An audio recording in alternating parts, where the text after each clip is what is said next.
Hi, welcome to Shakespeare Month 9, Discover Shakespeare. This month we are looking at the least favorite, least performed Shakespeare play, Titus Andronicus. Now, I know this is posting late, but once it's up, that doesn't matter, so we'll have a few in quick succession. But yes, this month we are looking at Titus Andronicus, which, if you've heard of this play, you probably know it as the play with the rape and the dismemberment and the murders. So that's what we're working with this month.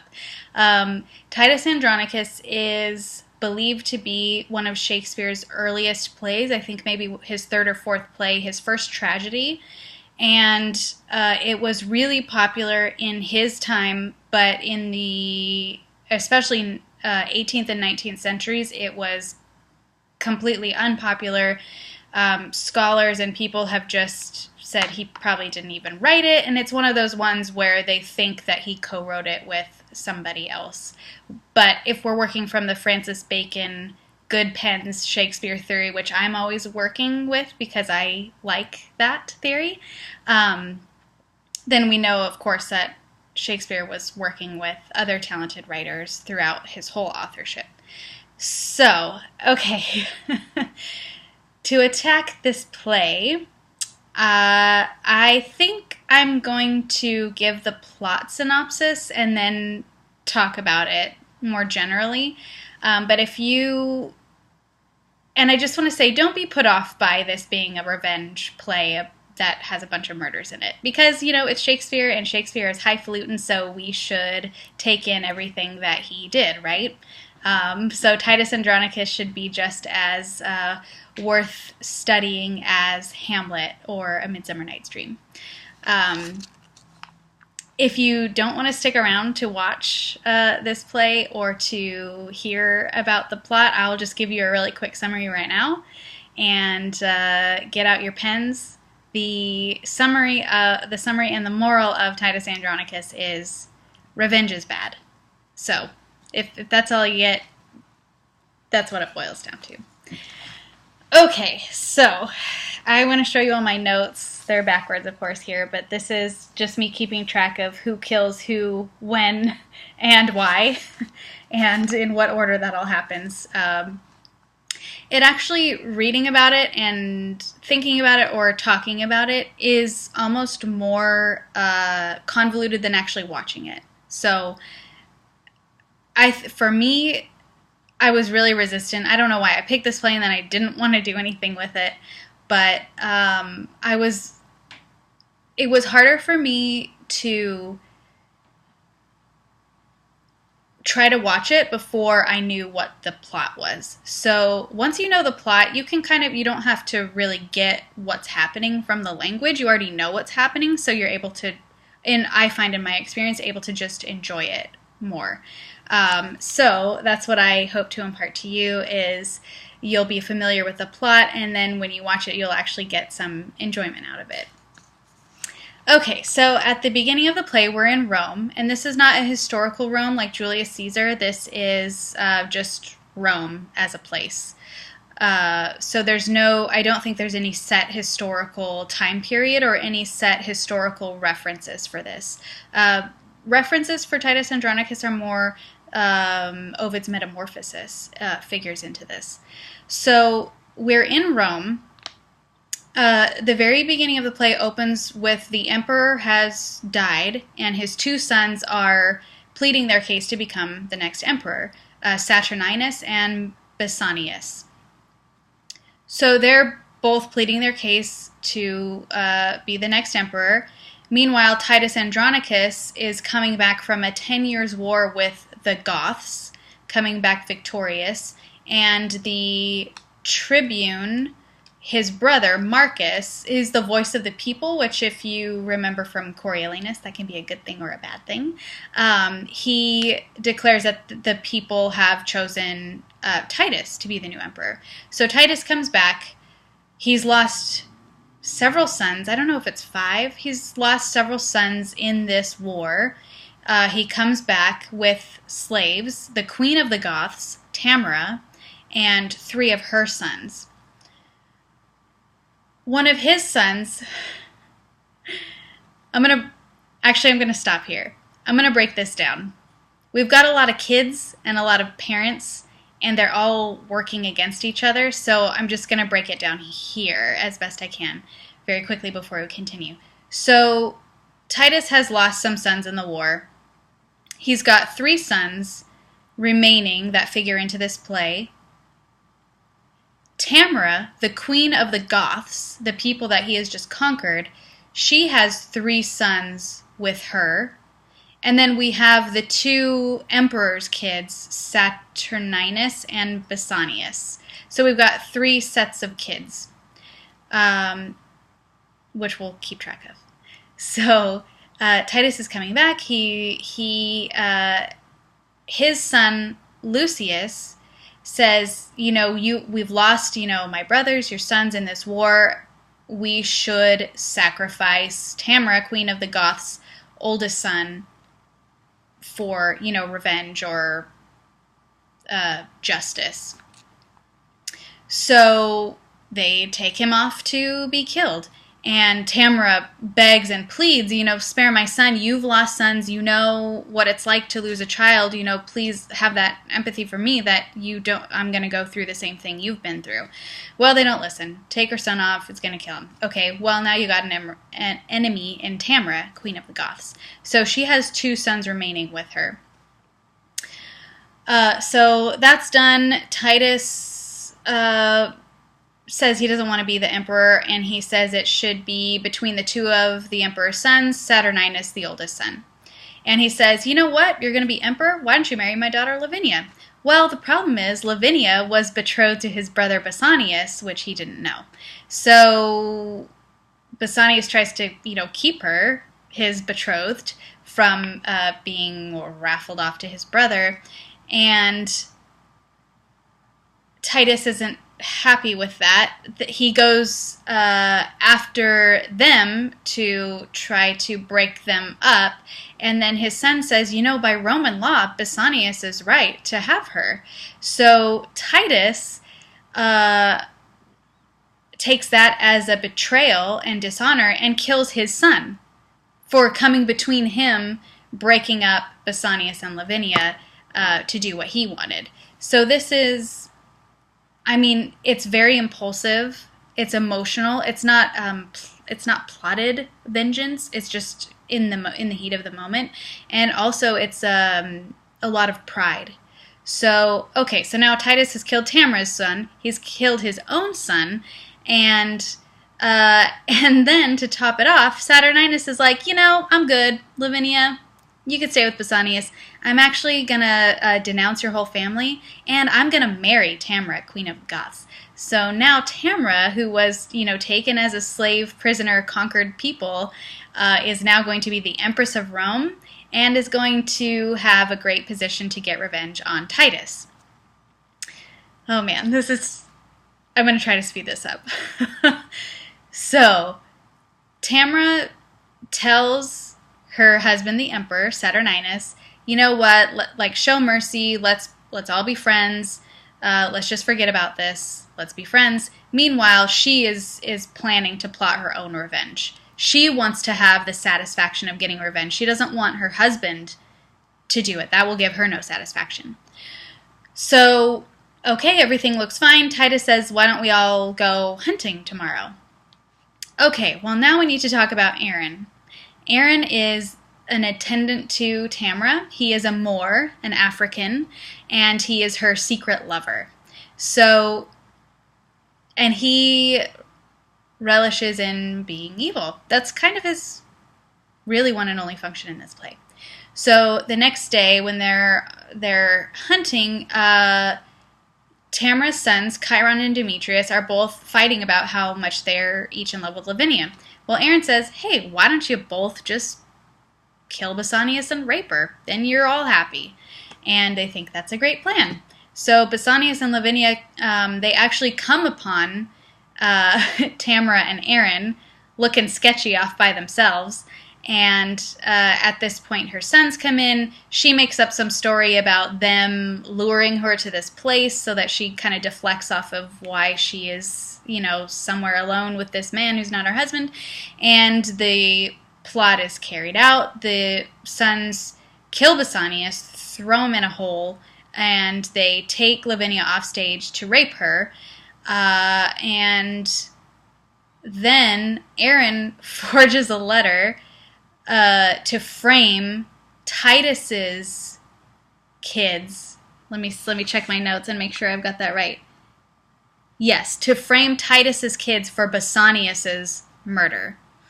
So he does that. And then Saturninus, when he gets this letter, sentences them to death for the alleged murder of his brother. Okay, I'm catching up with the murders. So we're a couple down. There are 9 total murders in this play and several disfigurements. Okay, so now Lavinia's uncle Marcus, who is the tribune of the people, he finds her. She was not only raped, but how do you keep a girl from saying who raped you is cut off her tongue. And why don't we cut off her hands for good measure? So she is now mute. She's, got no hands. She's all bloody and, just completely destroyed.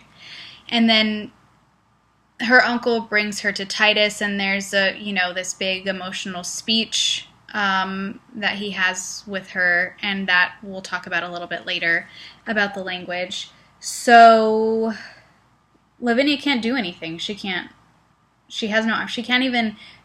even kill herself. And let me go back. When Tamara is witnessing her sons killing Basanius and then taking Lavinia away to rape her, she pleads with Tamara, like, please just kill me. Like, as a woman, just kill me. Don't let this terrible thing happen to me. Well, of course, everyone's evil, so that doesn't work. But now she's so helpless, she can't do anything, even take her own life, which in this time period, it's the shame of being, raped and losing your chastity and all that. It's like death is even better than that. So there's some attitudes that are old-timey about honor and all this stuff. So, okay, so Lavinia and Titus are together, and the Emperor Saturninus has taken Titus's sons into custody for the alleged murder of Basanius. So, Aaron, the evil Moor, Tamara's secret lover, he comes and tells Titus, hey, you know what? If you cut off your hand and send it to the emperor, he'll spare your sons. So Titus does it. He cuts off his own hand and gives it to Aaron. And this, of course, was a trick. So what comes back from the messenger is Titus's hand and the heads of his 2 sons. So now our body count's going up. So that was terrible. So after that, Titus is down to 1 son, I believe, Lucius. So he says, go to the Goths, our former enemies, and raise an army, because we need to take control of this situation. So he sends his son away. And then Lavinia finally figures out a way to reveal her attackers. And this comes directly from Ovid's Metamorphosis, I believe. She takes a stick in her mouth with her stumpy arms and writes the names of her attackers in the sand. So they see that it was Tamara's sons, Chiron and Demetrius, who did this to her. And she also, I think, even opens a book of the Metamorphosis, and the story, I think it's Fruma. There's a story of a rape in that book where she points to it, and so they figure out that happened to her also. Okay, meanwhile, Tamara, Queen of the Goths, she has a baby, but the baby's a little darker than it should be. So Aaron, this sounds so ridiculous when I'm telling this plot. So Aaron, her lover, he kills the nurse because she has seen this black baby, and that's not going to be good for him. And he takes the baby away because it's not going to be good for him or the baby if that's revealed to the emperor. Okay, now some time has passed, and Lucius, obviously time has passed, Tamara's had a baby. Lucius is coming back with his army. He catches Aaron with this baby, and he threatens to hang the baby. And so Aaron, the one kind of non-evil thing he does is he spills the beans on this revenge plot to save the baby from being killed. So he tells him about the framing of the sons, and that it was, him who told Tamara's sons to encourage them to debase Lavinia how they did.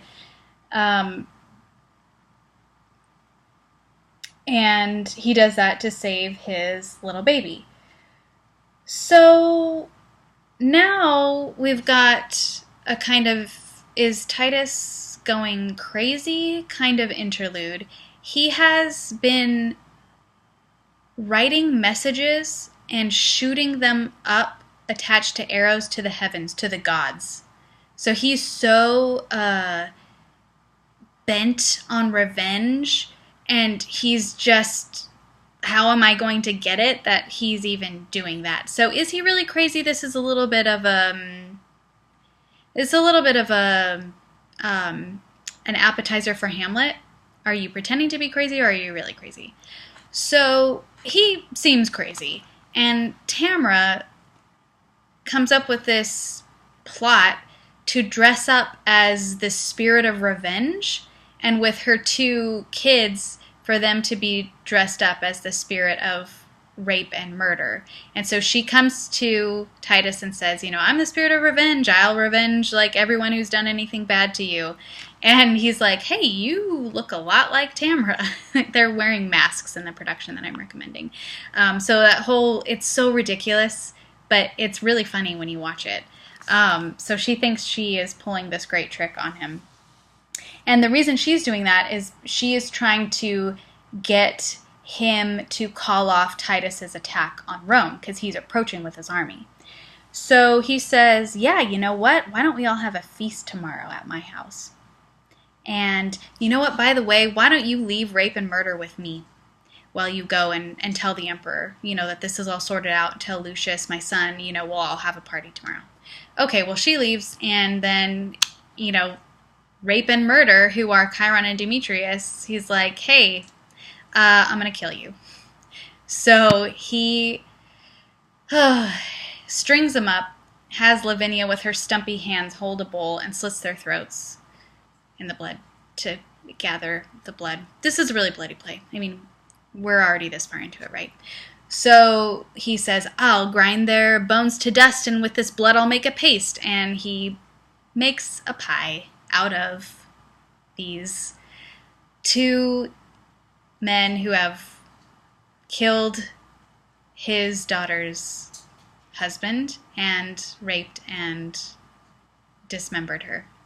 So, yeah. So he's crazy, right? So he makes them into a pie. Yes. And then we're at the feast the next day, where he comes out with the pie, makes sure Tamara's got a good slice. This is really, the effect when you watch it in performance is nothing like I can just describe to you. So while they're all at the banquet and Tamara's eating this pie, amongst others, Titus asked the emperor if this man who had killed his daughter because she had been raped, if this man was right to do so. And Saturninus responds that yes, because a woman should not outlive her shame, I believe is what he responds. So Titus just kills Lavinia. And it seems that this is out of mercy, but to me it's the worst death in the play. He's just like, okay, bye Lavinia. I mean, and we've seen his sorrow at finding her in her state after her attack. that to me, it's pretty crazy. So, but, I guess he's really crazy at this point also. So, Lavinia's dead. And then he tells the emperor, well, they're like, why did you just kill your daughter in front of us? And he tells everyone that she was raped and that it was Chiron and Demetrius, Tamara's sons, who did it. So the emperor is outraged and he calls for them to be brought to him, and he says, you know what? They're already here. They're in this pie. So, of course, that's extremely distressing, and he kills Tamara. So there's his revenge. Well, then, immediately after that, Saturninus kills Titus, and then immediately after that, it's kind of a scuffle. Titus's son Lucius kills Saturninus. So now pretty much everybody's dead. So that's basically it. Now what are we going to do? We've just got a stage full of bodies at this point. Uncle Marcus, who's the tribune who was Titus's brother, he says that, I believe he says that he and Lucius should just basically fling themselves off a cliff to end their family line for once and for all. But the new tribune of the people says, no, Lucius should be emperor. So as his first act, Lucius orders state, honorable burials for Lavinia and for Titus, and that Tamara should be thrown out for the wild beasts to, rip apart. And that Aaron, who's still alive, whose baby is going to live, that Aaron should just be buried up to his neck and just left to die. And then Aaron says, my only regret is that if I ever did something not evil, I regret that. So he's just evil all the way through. Okay, so that's the play. Yeah, it's a lot. And it's interesting to think, why is something so disgusting and disturbing? Why is this worth our study? Why did Shakespeare write this? What's the deal with this? So there's a couple of theories. First of all, it's Shakespeare's first tragedy. So there's a lot of kind of prototypical elements here. I guess there's a little bit of Othello just by the Moor being someone standing out, but Aaron the Moor is actually more like Iago, even though Iago kind of has a reason to be evil, and Aaron just kind of is. There's no reason for it, really.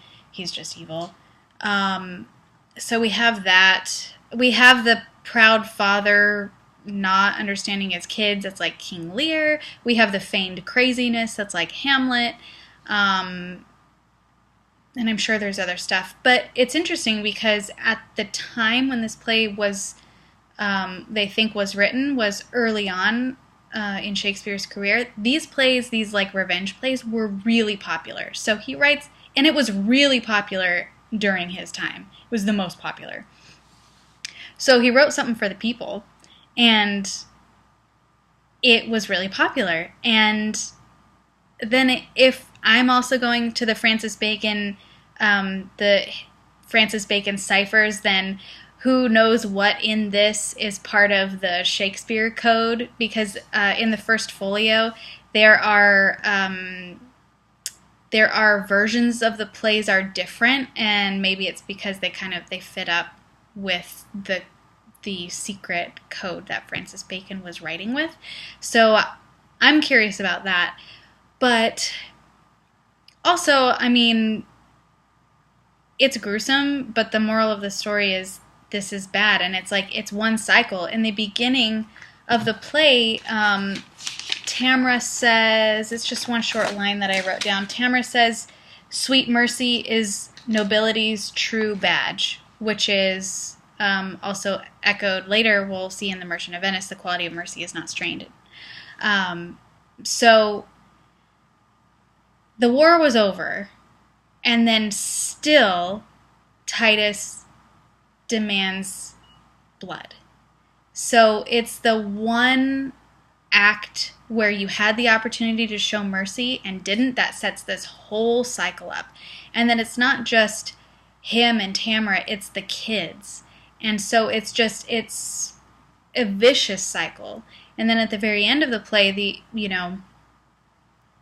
the survivors are like, well, we should just, maybe we should just throw ourselves off a cliff so that this will be over, because it's only over when everybody's dead.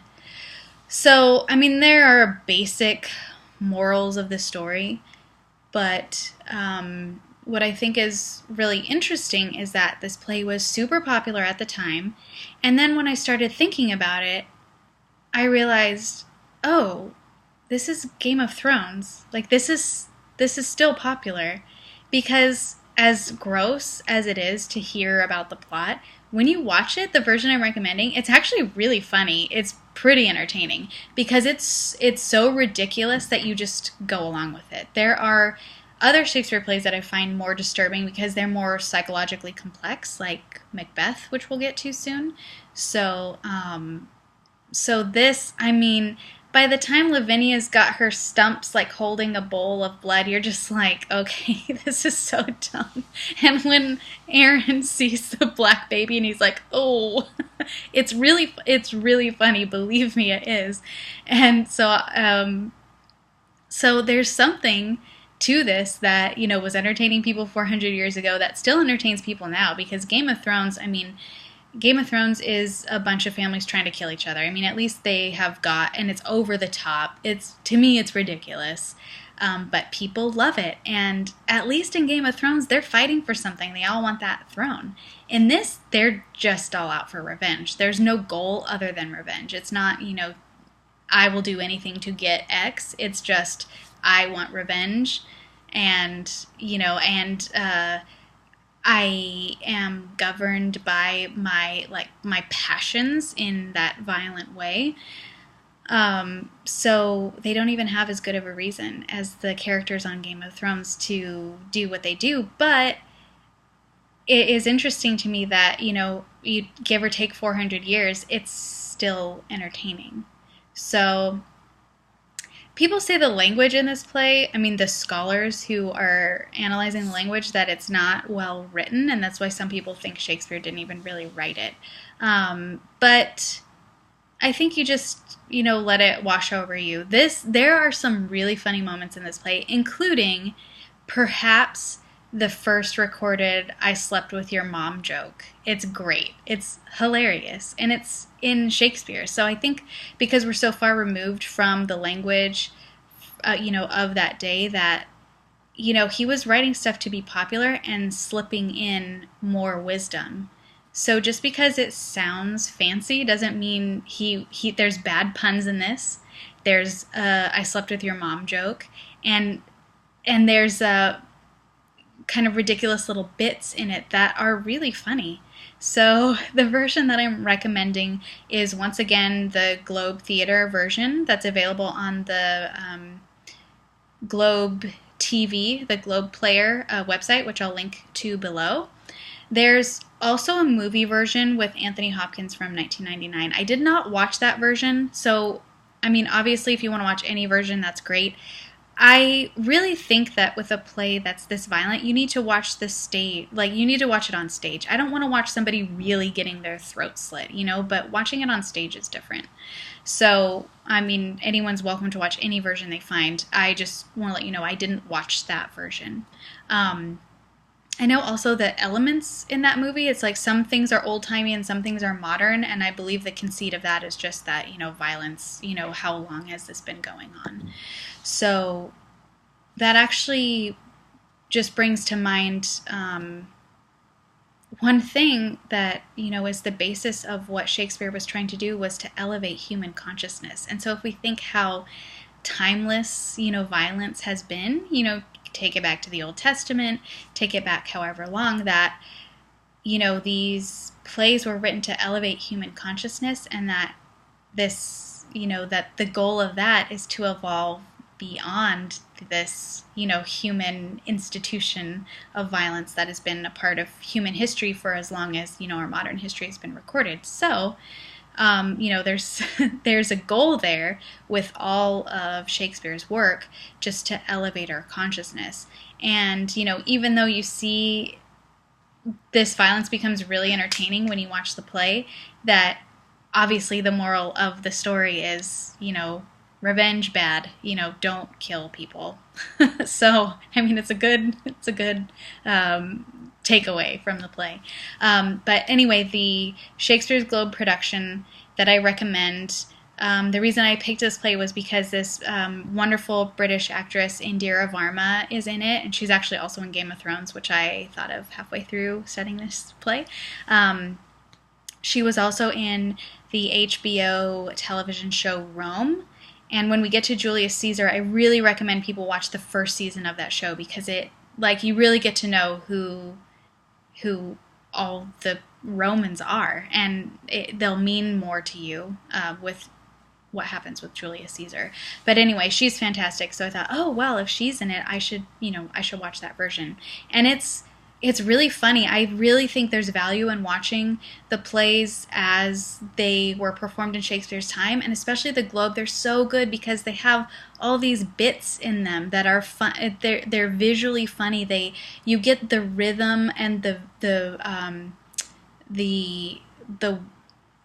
word jokes because they're delivered from the stage. It's not everything is suited for film, and the language was suited for the stage. When you went to witness a Shakespeare play at the time, people didn't say, I'm going to see a play. They said, I'm going to hear a play. So I've even listened to Shakespeare plays, just an audio track of a recorded performance, and you can get so much out of it that way, because everything is conveyed in the language. Of course, it's great to see. There's visual gags, there's word jokes, there is the rhythm of the stage is what it's meant to be seen and heard in that setting. So I really recommend this Shakespeare Globe production. I'll link to it below. And I was really surprised that once I got all this, plot down and just started watching it, I really enjoyed it. It's because the only thing I knew about this play coming in was that there was chopped off hands and a rape and a tongue cut out. That's all I knew. But it's like a guilty pleasure kind of entertainment, and I think it's fascinating that Shakespeare wrote something that was just so popular that it's like the most exalted movie director doing a romantic comedy or something. And we've had so many movies, I think it's before my time, but Death Wish, there's all these revenge. It's still a genre, so it's something that is still entertaining to people. And you have to remember that, especially if this was one of Shakespeare's first plays, that to write something that was just popular while he's getting these elements that were going to be used in much deeper plays down the road is really interesting to me. So just as a piece of history, just as something you can say you watched, and as something that is actually really entertaining. It's just so ridiculous that it becomes really funny when, Aaron's like, hey, chop off your hand, and you'll be fine. And then, he tricks him and his hand comes back with his son's heads. It sounds horrifying, and it is, but it's so ridiculous that it becomes funny. And you know who's trying to trick who, and, what happens. And when Tamara's taking a fork of that pie, what it is, but she doesn't. And there's something that is just delightful about it. I know this sounds so grotesque to say, but just as just as an exploration of humanity, of what people enjoy while you're learning. I mean, it's a pretty basic lesson in this play. It's just so interesting to me. I was really, really surprised at how entertaining I actually found this when I watched it. So I hope you do watch this, and I hope you enjoy it. And stay tuned. We'll have the next month, Shakespeare Month 10th, up shortly. I'm a little off schedule, so we'll have that going, and then we're going to be getting into some heavy hitters. So enjoy this revenge play, and I'll see you next month. Bye-bye.